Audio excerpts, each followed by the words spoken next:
Hey everyone, I'm Ryan Durkee, and on this episode of Here to Listen, that's HEAR, Here to Listen, I'm chatting with Nate Weir, who I'm affectionately dubbing the internet's hottest nerd. Thank you very much. It's very sweet. I don't know about that, but appreciate it. Now, Nate has more than 2 million followers across TikTok and Instagram, and he's certainly more than meets the eye, consistently transforming people's lives through fitness and making people smile. And as always, I'll be asking questions which go beyond the fluff, covering the past, present, and future on a range of topics. So without further ado, let's welcome Nate Weir. Hi, Nate. Hey, how's it going? Thank you so much for having me here today. Of course, I'm excited. Let's get right into it. Perfect. So I was hoping to start with, how would you describe your content to someone who's never seen it? That's always funny because anytime someone knows me for my content, I'm like, oh no. But it's interesting because when I started my content, it started, with which it is my passion, but nerdy, it was nerdy, wholesome Disney, Marvel, Star Wars content, lightsabers, that type of stuff. But as time went on, you're kind of understanding what the algorithm's giving you and the people what they're wanting, and I kind of became more and more thirsty. Where definitely my top came off every once in a while to show off my body, and through that, it's kind of developed into a little bit of a mix of fitness mixed with like you said, nerd content, and it's kind of all over the place, but definitely thirsty, nerdy, and fitness related content, I would say. Thirsty, nerdy, and fitness. I mean, I feel like that's what the algorithm wants, right? So Yeah, I think you're playing right into it. And based on that, what would be your favorite type of content that you create? Because I know you create different types of content. What's your favorite? Oh, my absolute favorite content has to be just the skits, the very like straight nerdy, quirky, fun-loving stuff. Often it's with Nicole, my girlfriend, where we're just like doing something really stupid. Like, it's one of those things that I understand that the thirst traps get the views, but they're definitely not my favorite things to do. They're just, Yeah. I understand that it's entertainment, and it helps me get a larger audience. That's great. So it sounds like you're putting out the content, you're getting the viewers, and in the future, you're hoping to maybe transition into more content that fits what you really love to do, right? Yeah, I think right now I'm actually kind of in this I would say transition period of my content, which I'm excited about, where I can do a little bit more of my own lifestyle type of Yeah. thing. I'm able to talk to people about who I am, what's important to me, what really resonates with me, and then at the same time, I'm able to bring in more educational content, whether it's fitness or whatnot. Because now that I have at least an audience, and there's some people that know me and know my face, I'm able to hopefully give a little bit more substance. And that's why I was so excited to interview you, because I've seen your content, but I feel like I didn't really know the Nate behind the content. And I was hoping that this interview can kind of dive into that. Of And course. I'd like to go back a little bit and ask you about the past. What was your childhood like growing up? Absolutely. Yeah. So I think I had a very what do you call it? Stereotypical household. When I grew up, like, it was me, my older brother, 2 years older than me, mom and dad in a house, growing up in Calgary, Alberta, in the middle of the suburbs. Like, there really wasn't much to go off of. I was, that sheltered boy. I grew up actually very conservative, which has kind of changed in the obviously as I grew up, but that was kind of the start to my life in that very sheltered way. We moved out to Toronto when I was about 9 years old or so, and at that point my parents split up, and that was kind of a little bit, I would say, the start of my kind of we'll call it transformation to the next part of my life, where I did end up putting on some weight, kind of lost who I was. Really didn't love myself, and having to, refigure that out in my late 20s.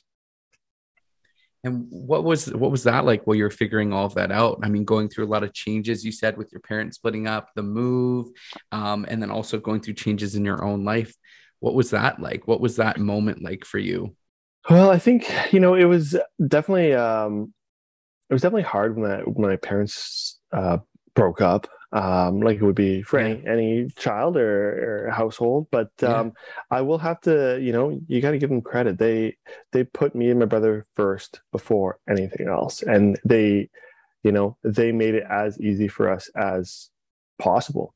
So, I love and care for my parents so much and appreciate everything they did, because I still grew up to be the same person I think they would have hoped for me to have been, whether they were both there day after day, or spending time with one or the other. So I definitely owe them a lot to that. I think what happened though is, once I kind of got into my first relationship, that was when I kind of lost myself, because I didn't really understand. Well, the way I like to think of it now is, I was afraid of losing people, so I was Mm, kind of settling into whatever I could, and became complacent. Got into a very toxic relationship that lasted for way too long. Completely lost who I was, and yeah, like I said, I put on a whole bunch of weight. Didn't love myself. Was had no self confidence, no self esteem. Didn't share my love of Disney really, or let my nerd self kind of be shown or anything like that. So those were kind of those years that, yeah, I just kind of stayed in a bubble and didn't really do anything. So it wasn't until after that I figured out who I was, and was mm. able to show the world that. And you talked about, thanks for sharing that, by the Of way. course, yeah, And you talked about not loving yourself during that time. Would you say that you love yourself now? 100%. Yeah, Yeah, it's it's one of those simple things that you always hear over and over. Is like, you can't love anyone else if you don't love yourself, right? And it's yeah. it's so true, because um, you know, I feel like I have so much love to give, and that is one of the things that um, I want to share with the world, is, how beautiful it can actually be, because there's a lot of crap and a lot of people that like make the world a pretty dark place. But there's also a ton of us that, like, just want to have a good time and enjoy our time, and make it a more beautiful place. And Aw. yeah, I definitely feel like, growing to the point where uh you don't have to be perfect, and understand that if you're making the most out of every day, and doing everything you can, you're worth, you know, love from others, and absolutely love from yourself. So that's what I try to do. I love that. And, I hope that that message resonates with a lot of people that are watching or also taking part in enjoying your content. And Hmm. it definitely seems to come across that you like to make people smile. And, another part of your content is doing the cosplay and dressing up as Yeah. Disney characters or superheroes. And, when you were growing up, did you find that they were role models in a way to you?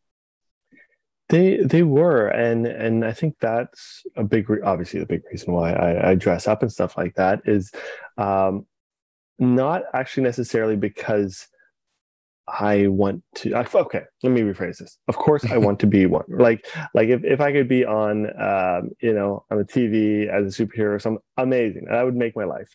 But I think a lot of what it is too is, I understand how much a lot, or how so many people want to escape their own reality, right? And they go to either comic books or movies, whether it's, Star Wars, Marvel, or DC, to escape into these other fantasies, and whether they're pretending that they are living them, or just as a moment of relaxation from their own life. It's a way to just get pure enjoyment. And Mhm. it's one of those catch-22 things where none of us can or should escape our real lives, because it's where we are, and it's what we've got to do, and make the most out of. But we all need that break. Like, we can't Yeah. be on 100% of the time. Like, we need that break. And for me, dressing up in cosplay is actually less for me, I would say, than for other people. I love cosplay. I love these characters. Like I said, you can see my background here on Zoom. I just love all things geek and nerd and all that type of stuff. But at the same time, I fell into cosplay by accident, and it's super expensive. So I don't go out of my way to buy like really nice cosplays or anything like that. But I also know that when people see, Spider-Man or Superman on their TikTok or their screen, a lot of times they get excited, or they, fall into that fantasy of some sort. And whether you're an adult or a kid or whatever it is, it's kind of a nice break from reality. Yeah, definitely. And whether it's an escape for you or for other people, it's great that you're providing that. And, I think that can be in different ways. Like you said, it could be comic books, could be movies, could even be music as well. Yeah, absolutely. Hey everyone, just a quick break here. I wanted to thank everyone for watching and listening, and ask that you show your support by engaging on social media, whether that's following us, liking the content, sharing the content. You can do all of that over on social media at Here to Listen Pod. That's HEAR, Here to Listen Pod, POD, on TikTok, Instagram, and Twitter. Also, huge shout out to the supporters on Patreon. You can join on Patreon, patreon.com/Here to Listen Pod, HEAR to Listen Pod, POD. And if you're part of the gold or platinum tier, you can actually hear an extended version of this interview. That's right, more content, more questions. You can hear that by subscribing to the gold or platinum tier. You can also join the silver tier. Just like in the gold and platinum tier, you will get episodes the day before they air for everyone else. So thanks again. It truly helps to support what I'm doing and my passions and my dream. Okay, so a fun question here, kind of on that topic. If you had to choose one Disney character, who would you choose and why? Hercules, 1000%. Yeah. Yeah. Hercules has always been my absolute favorite character of Yeah. any genre, as long as I can remember. But, it's the movie meant so much to me. Growing up, of course, it meant a ton to me because it was like kind of like, the stereotypical, and I don't want to gender anything, but like the stereotypical boys movie for Disney when I was growing up. And then as I kind of fell into my, I'm going to call it re-love or love again for Disney after I kind of went through the transformation in my late 20s, I put that movie on and I realized that like, this is what I want. Like, I want to know where I belong. It was kind of the start to my fitness journey, kind of getting in shape, looking at Hercules. The whole a hero isn't measured by the size of his strength, the strength of his heart. Like that quote in general has stuck with me day after day because, it's one thing to look a certain way, but it's completely different to act a certain way. So I think Hercules has completely changed my life. And even from that, my cosplays of him and everything, I've been given amazing opportunities to actually, one of my best friends now, his name is Andreas Deja, who's the original artist and creator of Hercules. So, anytime I'm in LA, I'll hang out with him and his partner. And, it's become such a big part of my life that Hercules 1000% has become the movie and the character for me. Yeah. Wow. And you talked about the meaning behind the character, and it kind of ties, that answer ties into my next question, which is, talking to you in this interview and even before us chatting a little bit, it seems like you're a genuinely kind and open guy. And how do you make sure that comes across rather than people getting lost in your looks? I think there's a couple pieces to that. And the first is sometimes you can't, right? Like straight up, like you've got 6 to 10 seconds in a TikTok sometimes. And on a lot of those, the ones that are getting seen are just me taking my shirt off or something. So it's like, there's going to be a lot of people that probably just think I'm a straight up, a narcissist, whatever it is. But I try and cut my losses too, and with that, do these type of things, whether there are interviews like this, or I go on live and I'm able to talk to people. whether I do share the rest of my life through Instagram on stories, or I do other posts on TikTok, whether they're seen or not, that's out of my control. And I think at a certain point, we all have to realize too that we can only,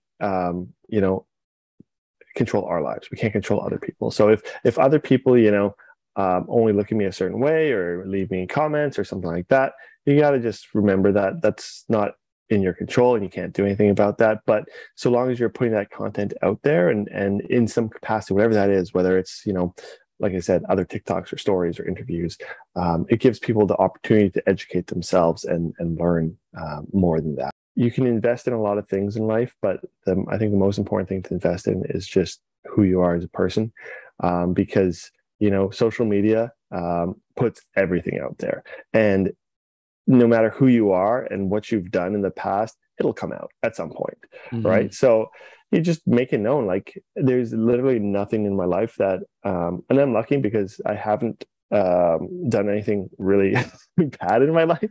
But like at the same time, it's like I'm make sure that people know that they're able to ask me absolutely anything, that I'm an open book, and if it's something I'm embarrassed of or something that I've done that isn't great, I can tell people I've learned from it and move on. I mean, that's so great. It made me just think of another question is, how do you set those boundaries though? Because obviously these people feel like they know you and you are an open book, but at the end of the day, they may not know you the same as your close friends or family. And, with social media, a lot of it feels, and it is a community, right? But how do you kind of set those boundaries so that things don't go too far or you don't feel uncomfortable? Oh, it's hard. I think there is a lot of boundaries you have to set, and I've kind of been learning more and more. Obviously, the more followers and friends you get, but it's kind of both ways. Like, one of the things that I was told, and one of the things I do is, if you post something on TikTok, you'll only look at the comments for the first 10 minutes.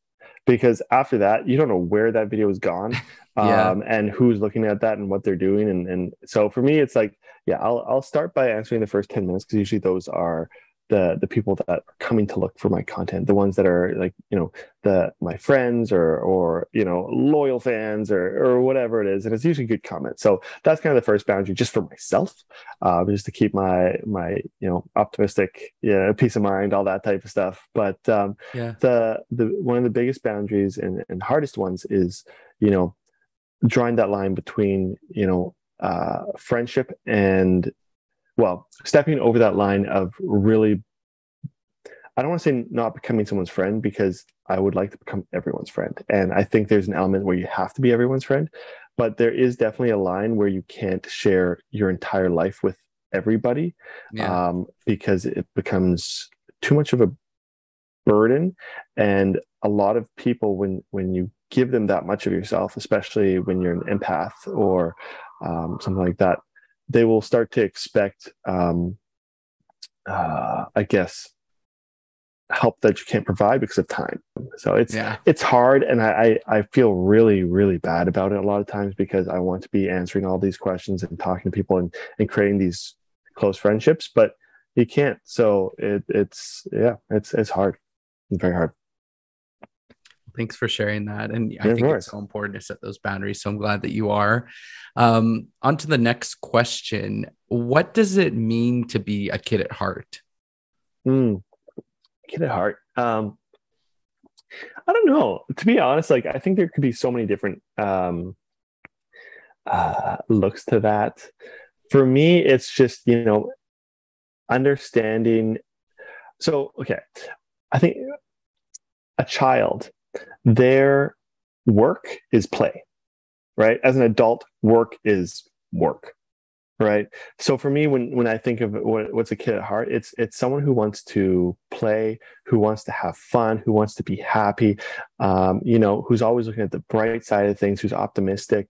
When we're a kid, we don't have a worry in the world, right? We're not, worried about anything, and we're just, there to have fun. So I think being a kid at heart really is, having that life where you are doing what you can to make yourself happy, enjoy the things you enjoy, and not let the worries of the world pull you down as much as they have, right? And I think, you know, a lot of people relate to being a kid. Oh, you like kid things and all this. It's like, no, I like cool things that are fun, and like you like.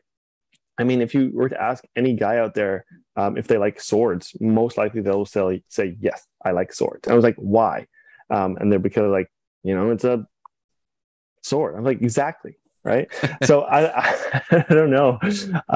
But we definitely lose track of being a kid. And there's that whole, you know, alpha toxic masculinity thing that has kind of eaten up this world and made people just, you know, hard and sad. And it's really unfortunate. So I don't know. I'm sure there's a lot more I can come back to on that one, but yeah, just loving life and enjoying it.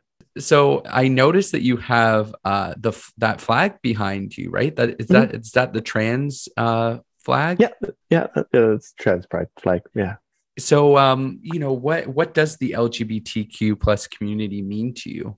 Oh man, it's well, I mean, it's super super important to me. I mean, the reason I have this flag, you know, I wear a wristband for trans pride and all this day after day because one, my girlfriend Nicole, she's trans, so obviously that in itself is hugely important to me, and you know, there's been so much terrible legislation and stuff that's making, you know, people's lives really hard. So it's important to at least let people know, and share with the world that it's a normal thing. Like the first, it's just normal. There's nothing else about it. But and to try and get people their actual human rights is super important, no matter who you are. You know, color, race, religion doesn't matter. And you know, growing up in a conservative household, how have those discussions gone with your family? um, Good. I mean, well, and again, I'm very very privileged. Like I said, being a straight cis white male, growing up anywhere in the world, you know, you kind of have it easy, and you know, I understand that. So, but I mean, simply as an example, with Nicole as an example, her being trans and talking to my mom about that, like conversations have been um, different, good, all things considered. But it definitely gives me an understanding of, you know, the conservative old school mentality as well. Because when I had those conversations, you know, it was definitely a touchy subject, right? Um, and at the same time, it's not a subject that should have to be a subject. So when I first, I'm just going to use the conversation with my mom as an example, but when we first had those conversations, we didn't talk about it. It was like, yeah, this is the girl who I care very much for. We've started dating, blah blah blah. Her name's Nicole, blah blah blah. She's an actress, so on and so forth. Right, left it at that. There didn't need to be any discussion about, you know, her past, her being trans, anything like that, because frankly, it doesn't make a difference. It doesn't matter, right? And so knowing my mom though, and her being super invested in my life and all this type of stuff, I knew she would snoop around and go onto the internet and you know, Google her and all this type of stuff, which she did. And to be honest, I was kind of counting on that because, you know, it one didn't have to be something that I talked about to her unless she brought it up. And so the next time we had a conversation, she brought that up. It was one of the first things she had, you know, asked, and I knew it was going to come up. And she said, "So, Nicole's trans. Are you okay with that?" I was like, "Yeah. Why wouldn't I be?" Right? And then she said, "Well, it's going to make people think of you differently." And I said, "Good. Honestly, the people that I want to think of me in a like either good or bad, I'm going to know what people I want to have around me. The people that think of me differently in a good way, great. I want to be their friends. I want to get to know them. People that, you know, think of me differently in a bad way, one, I don't have to be around those people. Or two, I can hopefully change their mind and let them know that this is a normal thing." So, you know, that was, you know, a very kind of interesting question that I hadn't thought of, but was very important to me. But my mom, being who she was, took the time even before this conversation with me to, look up Nicole, see her TED Talks, read her autobiography, learn about it, and she was like, I just want you to be happy. I want you to be safe. And she was very supportive, all things, right? So, That's great. I love her so much. And that was just one instance of, where I think, well, her and me, to be honest, one instance of where someone's mindset can completely change, given the opportunity and education. Hey everyone, just a quick break here. I wanted to thank everyone for watching and listening and ask that you show your support by engaging on social media, whether that's following us, liking the content, sharing the content. You can do all of that over on social media at Here to Listen Pod. That's HEAR, Here to Listen Pod, POD, on TikTok, Instagram, and Twitter. Also, huge shout out to the supporters on Patreon. You can join on Patreon, patreon.com/Here to Listen Pod, HEAR to Listen Pod, POD. And if you're part of the gold or platinum tier, you can actually hear an extended version of this interview. You talked about Nicole, your partner, and it seems like she's accomplished so much. You talked about TED Talks. I mean, even being TV's first transgender superhero, it seems like she's really creating even new lanes for all kinds of people. And I know she describes herself as a trans activist as well. And so, yeah, I mean, it seems like together, even the two of you could accomplish a lot and in changing people's perspectives, right? Yeah, I hope so. And it's I think it's definitely one of those things that, once again, I'm gonna say, being a white straight cis male, I'm very privileged. So being given the opportunity to speak about this type of stuff is slightly a catch-22, because I don't want to take the voice away from those that need to speak, right? But I also have what I feel like is a social responsibility to speak on these topics still, right? So it's kind of like, one, where do I kind of draw this line? But that's why I'm so thankful for Nicole too, because she's able to be there and be that voice, and hopefully I can be there beside her and amplify her voice in some capacity, right? When people say like, oh, how can you be straight if you're dating a trans woman? I'm like, because she's a woman and I like women. That makes me straight. Like, I don't know what else there is to say about that, right? Like, I mean, there's a lot I can say about it. Yeah. What were some of your passions, or your dream career that you had in mind as a kid? To be honest, I didn't really know. Like, growing up, all I wanted to be was a good husband. I know it sounds weird, but Really? that's literally all I wanted. It was like, I just want to make some woman extremely happy and love her and all that type of thing. But I guess as I was kind of going through school and stuff, something creative. That's what I knew. I knew I wanted to do something creative. I thought maybe I'd go into game design, go into animation, which I did, and have enjoyed it. But over the last few years too, like, as you go through life, you will change what you want to do over and over and over again. And I'm at a point now where I love creating communities, I love being on camera, I love talking to people. So what's next for me?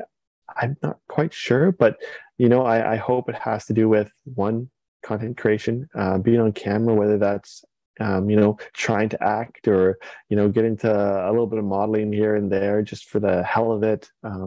I don't know what it's going to be, but I definitely want it to be something creative where I'm on camera, I'm able to talk to people and create communities.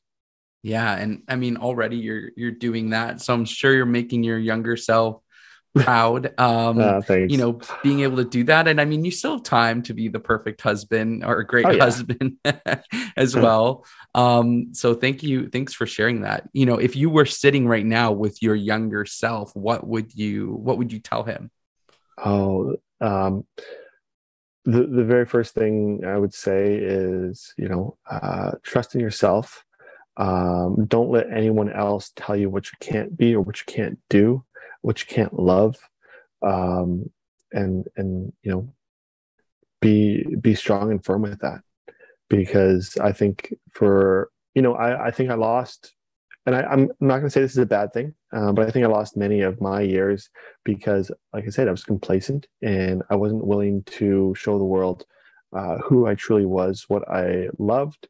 You know, I let someone else dictate who I was as a person, and that was I'm going to say something that slowed me down, but it definitely was also something that I'm thankful for, because it gave me the years to understand, both sides of it, what other people can kind of go through, what, I went through. And I think every single person's journey, will help them in the end, no matter whether it's good or bad. I learned a lot of different things from that, and I can look back on it and understand that these are the things I don't want. So whether it's something you learn that you like or don't like, it definitely can help you. So I'm not going to say anything in the past is bad, but yeah, definitely I would tell myself to just be strong and be confident with who you are and what you love. Yeah, and it sounds like, that you've realized that over time, and, with age came that wisdom. And there was a time that you've spoken about in your life from ages 10 to 20 where you don't even have any photos of yourself because you deleted them all, because of self-esteem issues. So that was actually more from the, I would say, probably 16 to 26 time Okay. period, like kind of that age range.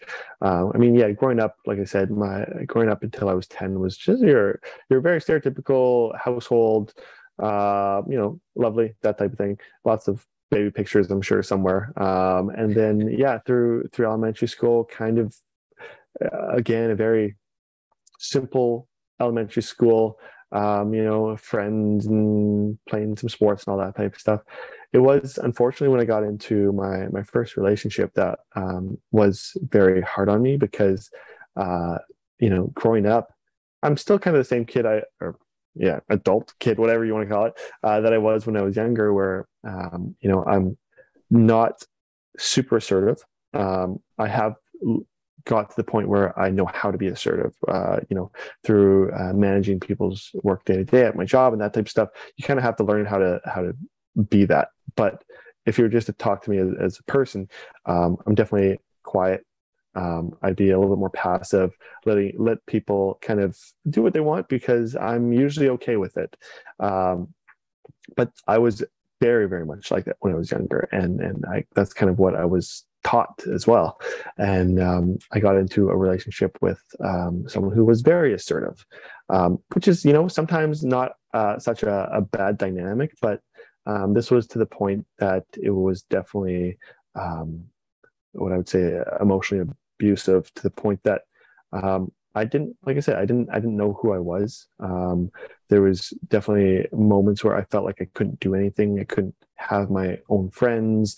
I wasn't able to take care of myself.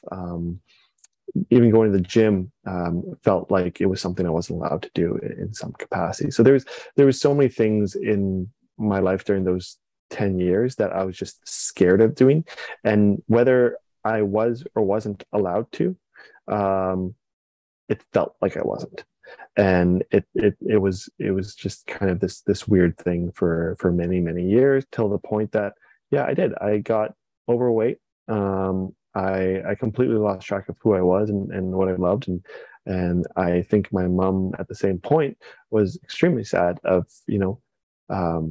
that as well, because there was many times where she would be super, super supportive, but she would check in and hopefully um, help me out in any ways I could. I never became a bad kid. I just became super recluse and quiet and didn't do anything. But yeah, when I was 26, 27, and the relationship ended, it's very hard, because not because it was hard to end the relationship, but because of getting out felt like it was almost impossible.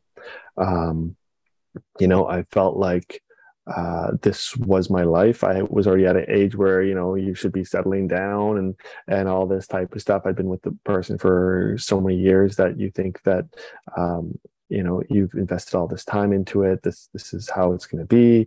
And then on top of that, you feel like there's emotional baggage that could come out, or this person could use against you, or anything like that, right? So it was extremely hard for me to leave it.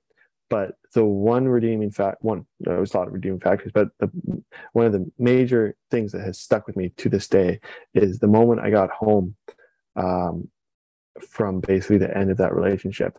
It was my mom looked at me and she was like, "I have my Nathan back." And that's what she said to me. Oh, Like, and it's true, because over from that moment forward, I was able to find who I was as a kid again. I could find yeah. my inner child and love the things that I loved, and show them to the world, and just be me, my full Yeah. authentic self. So I think that was yeah, it was definitely a challenging period of life. And again, like, I'm not going to say it was all bad. Of course, there was still a lot of good in there, and there's a lot of fun moments, and things that helped me grow to be who I am today. But it was definitely a large. It was definitely a chapter of my life, a big chapter of my life that uh, could have gone differently. Wow, you're almost making me tear up there, Nathan. I mean, it sounds like you're so close to your mom, Mama Yeah, Weird. it's interesting because to be honest, we have a very cool relationship. I want to say I'm not the best son. I will tell you that, because I am so bad at texting.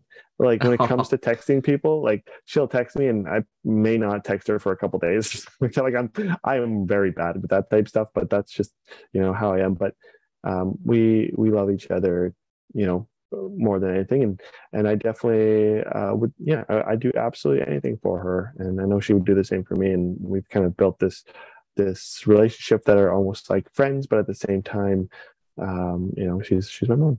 So yeah. I love that.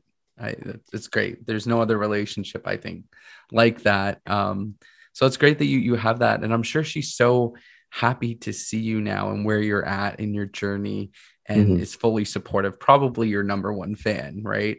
Yeah, I would think so. Yeah. Well, thank you for sharing that. I Of really appreciate course. that, and you opening up. And I know you have your program Hit for Heroes. Mhm. So if someone is interested in learning more about that, and having you as a coach, right? Yeah. And being able to use those resources, where can they go? Yeah, so you can, well, I mean, on any of my socials, I usually just have a link tree or a Beacons page that you can go to, and you'll find all the stuff there. Like you said, it's Hit for Heroes, HIIT, number four, heroes.com. Yeah, it's definitely a different approach, and I'm very proud of what it is.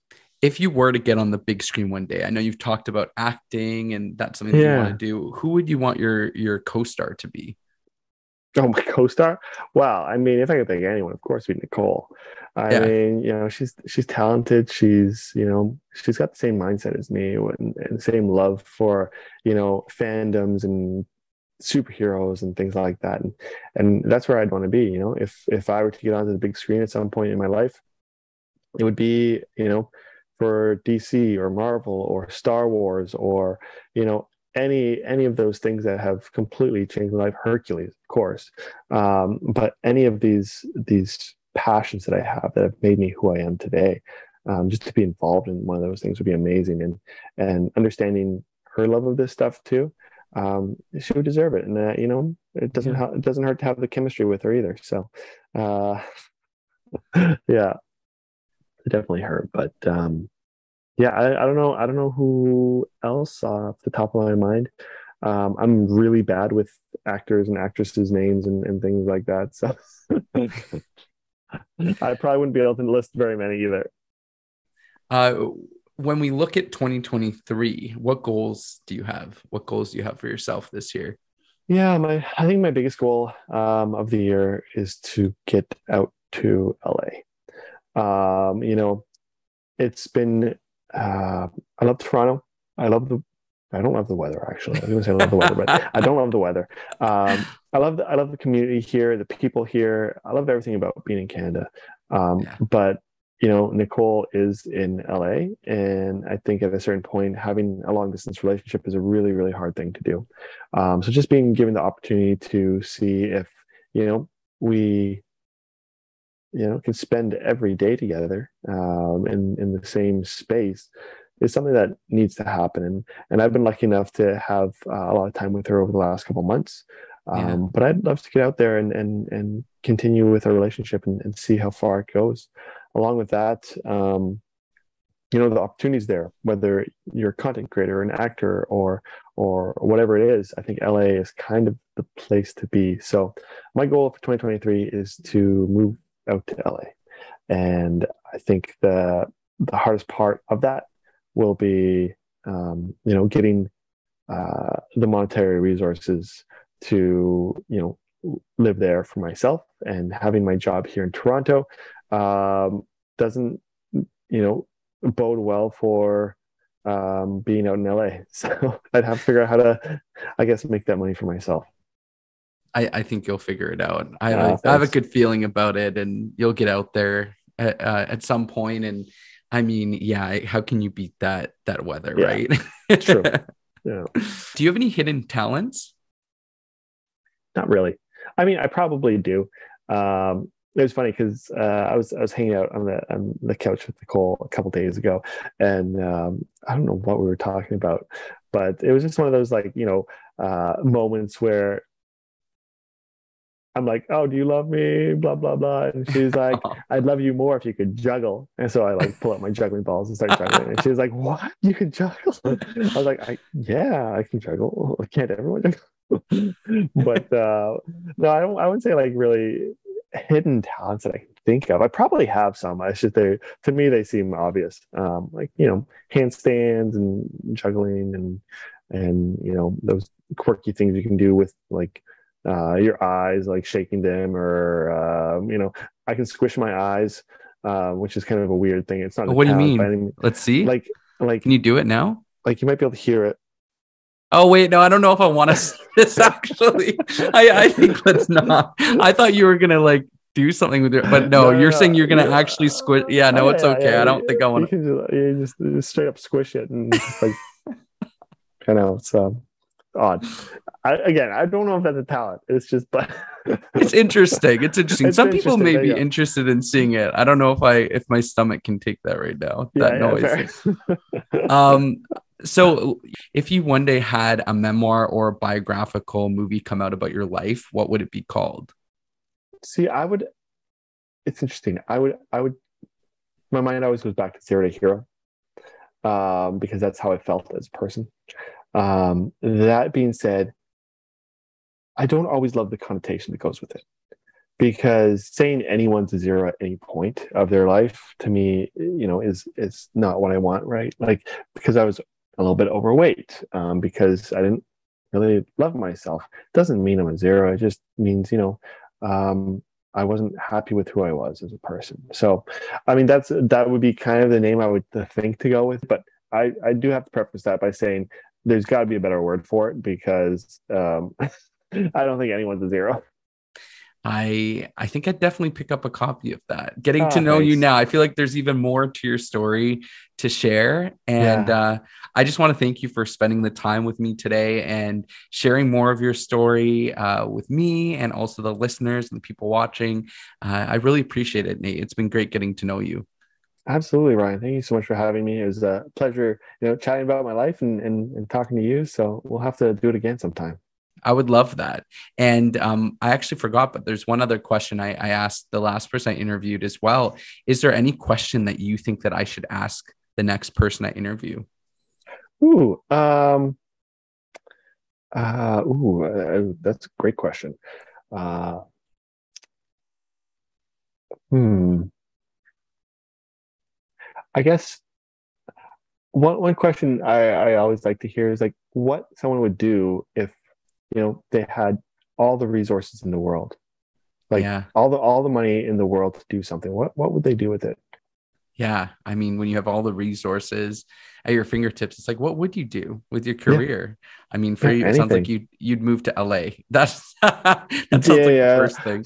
straight up, I'd move to LA, and you know, I don't know what I would do with the money, to be honest, because I would probably want to live in the exact same lifestyle I'm in right now.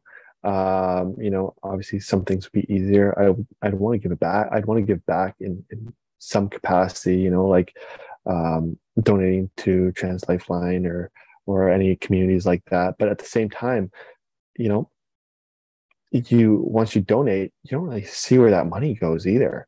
And that's the other thing, is like, how can you make the most out of it? Like, what can we actually do to make an impact, to make a statement? And is there something else there? So it's definitely one of those things where it would take a lot to think about to do the right thing. But yeah, I don't know.